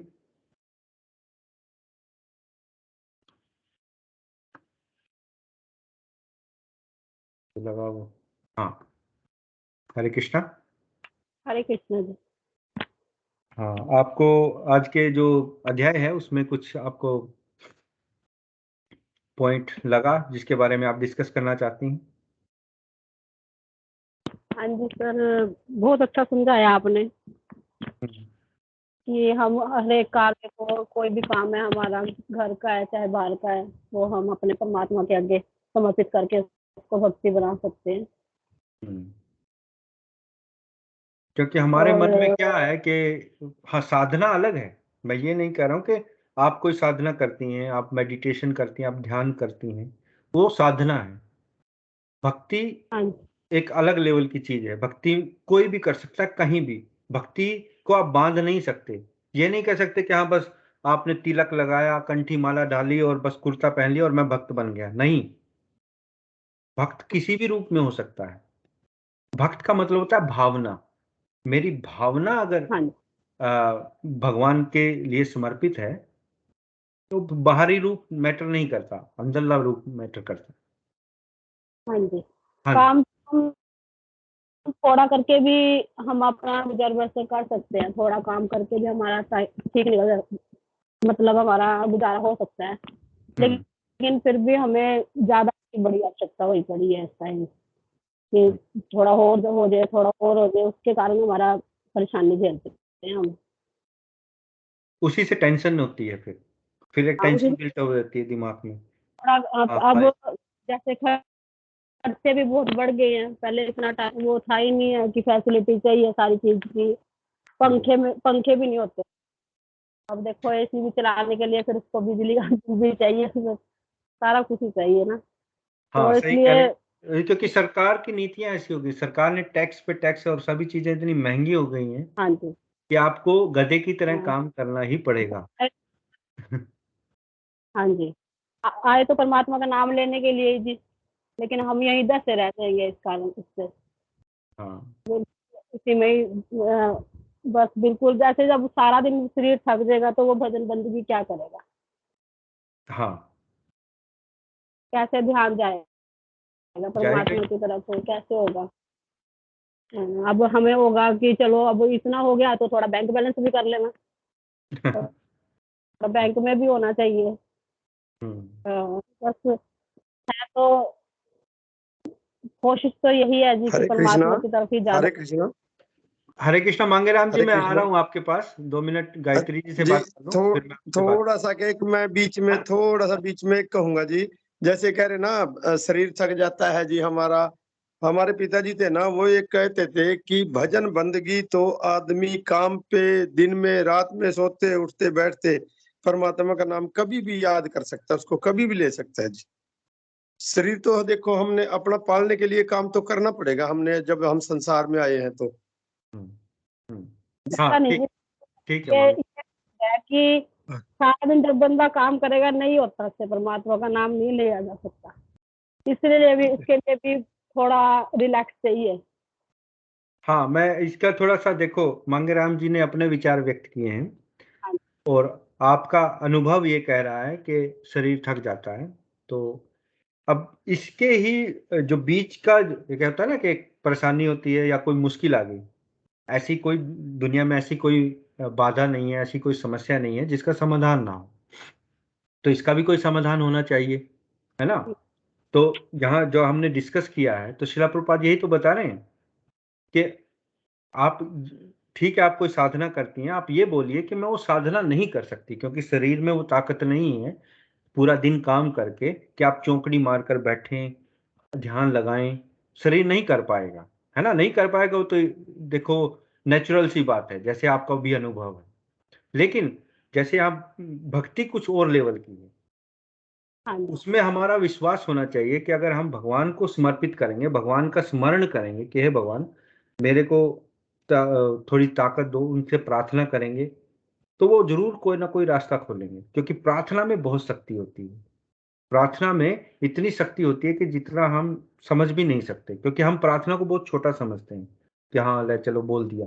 नहीं, दिल से प्रार्थना होनी चाहिए, भगवान हृदय से आनी चाहिए, तो भगवान तुरंत सुनते हैं। और को प्रार्थना भी ऐसी नहीं कि हाँ भगवान मेरी 1 करोड़ की लॉटरी लगा दे ना। प्रार्थना का मतलब होता है निस्वार्थ प्रार्थना, है ना, जो निष्काम भाव, जिसमें अपना स्वार्थ ना हो। सिर्फ यही बोलना, आप तो यही प्रार्थना करोगे ना कि भगवान मुझे इतनी शक्ति दो कि मैं आपकी भक्ति कर सकूं, है ना। हाँ जी। हाँ तो ये इसका बीच का रास्ता है। हाँ जी, जैसे हमारा ना आइसक्रीम का काम है, तो हम्म 4 महीने का काम है। 4 महीने में बड़ी परेशानी, कोई बैठ नहीं सकते भजन, मगर मतलब क्या है कि भजन बंदगी तो होती ही नहीं है। ये है कि पूजा पाठ कर रही है लेकिन उससे संतुष्टि नहीं होती। हम्म फिर हम्म बाद सर्दियों में हमारे पास काम नहीं होता। सर्दियों में फिर हम थोड़ा वैसा महसूस करते हैं, लेकिन उस टाइम ये जो पैसे की ये दिक्कत आ जाती है। हम्म। इसलिए मैं बोल रही थी ये। देखो अब श्रीमद् भागवतम में कहा गया है कि पदम पदम च विपदम, इस संसार में पद पद पर विपदा है। आप हाँ किसी भी, आप तो आपने अपनी परेशानी सुनाई, सभी लोग यहाँ, ऐसा कोई नहीं है जो सुखी है। सभी को अपनी अपनी हाँ दिक्कतें हैं। किसी को शरीर की बीमारी है, अगर किसी के पास पैसा है तो उसको शरीर की बीमारी होगी। अगर किसी के पास पैसा, शरीर की बीमारी नहीं है, वो स्वस्थ है, तो उसके पास पैसा नहीं है ना। और कोई मतलब किसी चीज से, कोई अपनी औलाद से परेशान है, कोई अपने रिश्तेदारों से परेशान है, कोई हाँ अपने जॉब से परेशान है, अपने बॉस से परेशान है। तो यहाँ भगवान भगवत गीता में कह रहे हैं दुखाल्यम अशाश्वतम, ये संसार पूरा दुखों का घर है, दुखालयम है। लेकिन हमें जैसे ना कि बीच का रास्ता निकालना पड़ेगा। तो बीच का रास्ता ये है कि हम भगवान को का यज्ञ करें। तो यज्ञ क्या है? भगवान को समर्पित हों, बस उससे रास्ता खुलेगा। फिर धीरे धीरे धीरे धीरे आपको थोड़ा सा भगवान, क्योंकि भगवान तो सबके हृदय में बैठे हैं, है ना, तो वो फिर आपको बुद्धि देंगे, आपको मस्तिष्क में ऐसा आपको प्रेरणा देंगे कि आगे क्या करना चाहिए, है ना। हाँ हाँ, बहुत अच्छा, बहुत बहुत बढ़िया। हरे कृष्णा। क्योंकि हम ये जो सवाल जो आप करते हैं, हम जो ये विचार सुनते हैं, इनका उद्देश्य ये है कि ये बस हवा में बातें ना हो, है ना। जो हमने पढ़ा बड़ा अच्छा लगा, हवा में बातें नहीं होनी चाहिए। ये हम अपने जीवन में कैसे उतारें, हमारे जीवन में कैसे हमें प्रभावित करती हैं, उसके बारे में बहुत जरूरी है। प्रैक्टिकल प्रैक्टिकल जब तक कोई चीज नहीं होती, वो तब तक असरदार नहीं होती। और यहाँ शिला प्रभुपाद तो बहुत प्रैक्टिकल है। उन्होंने तो मतलब कितना एक्यूरेटली तरीके से प्रेडिक्ट किया है। तो प्रैक्टिकल होना बहुत जरूरी है। और प्रैक्टिकल जब तक नहीं होंगे तब तक वो हवा में रहेगी बात, वो हमारे अंदर नहीं आएगी। ठीक है, हरे कृष्णा। हरे हरे हरे कृष्ण। हाँ, हरे कृष्णा। मांगेराम जी, अब आप बताइए, आप अब आपकी बारी है। आप अपना माइक ऑन कर लीजिए।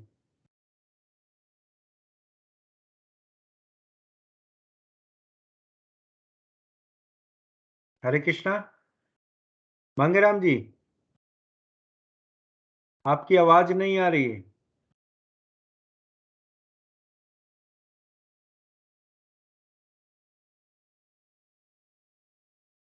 उस पे माइक का बटन होगा आपके स्क्रीन पे, उसको टच कीजिए और फिर ये माइक ऑन हो जाएगा।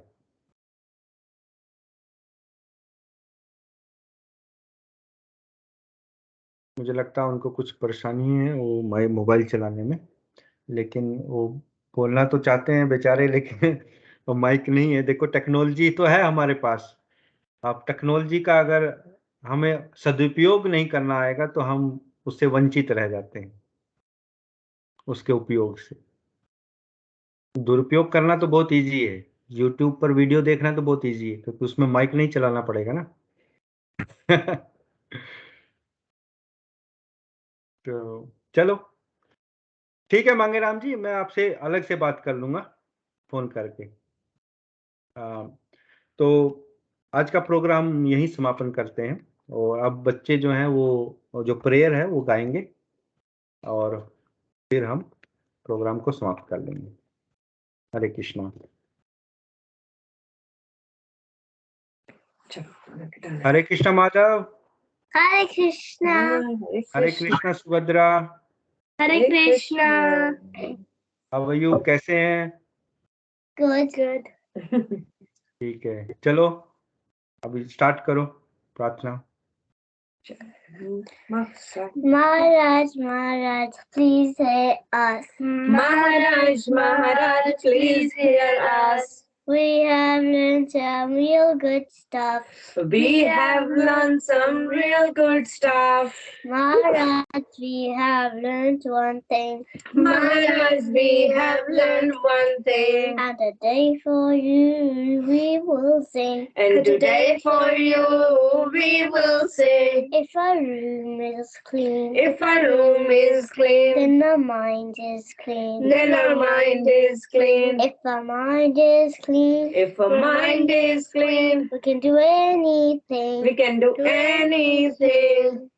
If our room is dirty, If our room is dirty, then so are we. then so are we. And if we are dirty, And if we are dirty, we're not happy. we are not happy. Wasting time Wasting time is the greatest crime. is the greatest crime. Because wasted time Because wasted time means a wasted mind. means a wasted mind. So best is your time. So best use your time when you're in your prime. when you're in your prime, And your life and your whole life will be sublime. will be sublime. If your wealth is gone, If your wealth is then gone, there's nothing wrong. then there is nothing And wrong. if your health is gone, If your health is gone, that's a different song. that's a different song.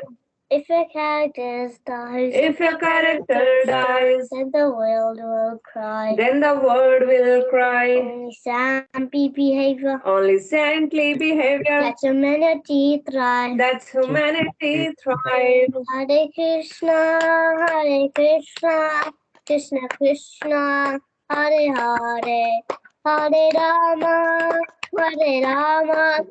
Rama Rama, Hare Hare. Hare Hare Krishna, Krishna, Hare Krishna, Krishna Krishna, Hare Hare Hare, Hare, Hare Rama, Hare Rama, Rama Rama Rama. Rama, Hare Hare. We We must must always remember Krishna. We must always remember Krishna And never forget him too. and never forget him too. But how are we to practice with so many things to do? But how are we to practice this with so many things to do?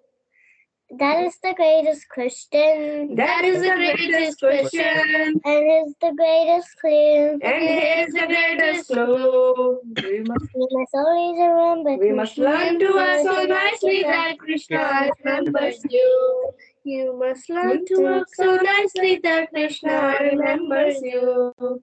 So listen very closely. So listen very closely And make your thinking sharp. and make your thinking sharp. Let's learn. Let's learn how we can live and work so Krishna won't depart. Let's learn how we can really remember so Krishna won't depart. If something sees tomorrow, If something new tomorrow, finish it today. finish it today. Whatever sees today, Whatever's due today, do it now, don't delay. do it now, don't delay. Your friends might be lazy Your friends might be lazy or doing bad things, or doing bad things, but you think again. but you think again, Don't follow them. don't follow them, And you'll win the end. and you will win the end. Whatever work we're given, Whatever work we're given, we do our very best. we do our very best. Let's learn how we can live and work so Krishna won't depart. We do our very best. We only live with what we live and give Krishna the rest. we only live with what we need and give Krishna the rest. This is how to live, to work and to play. We'll see Krishna every day. This is This how is to how to live, live, to work and to play. If you live through this way, you will see Krishna every day. Yes, please. So when your heart is up, he'll take you Wow. and when We you're chant Krishna's name, His glories and His fame. The only way this world will ever become safe. Now please ask this greatest question Now please ask this Question. question. and find this greatest clue. Find this greatest clue. You know, We can only remember Krishna. we can only remember Krishna Krishna remembers you. if Krishna remembers you. Hare Krishna, Hare Krishna, Krishna Krishna, Hare Hare, Hare Rama, Hare Rama, Rama Rama, Hare Hare. Hare Krishna, Hare Krishna, Krishna Krishna, Hare Hare, Hare Hare Rama, Rama, Hare Rama, Rama Rama, Hare Hare. जय His Holiness Mahavishnu Goswami महाराज की जय, जगत गुरु प्रभुपाद की जय। जय और प्रेमानंदे हरि हरि बोल। All glories to assembled devotees। Hare Krishna. नमो शुभदाय कृष्ण पुस्तकाय भूतले श्रीमते महाष्टु गोस्वामी इति नामने। नमो शुभदाय कृष्ण पुस्तकाय भूतले श्रीमते भक्तिवेदांत स्वामी इति नामने। नमस्ते सरस्वती देव गौरवाणी प्रचारने निर्विशेष शून्यवादी पाश्चात्य देशतारणे। जय श्रील प्रभुपाद की जय। श्रील प्रभुपाद।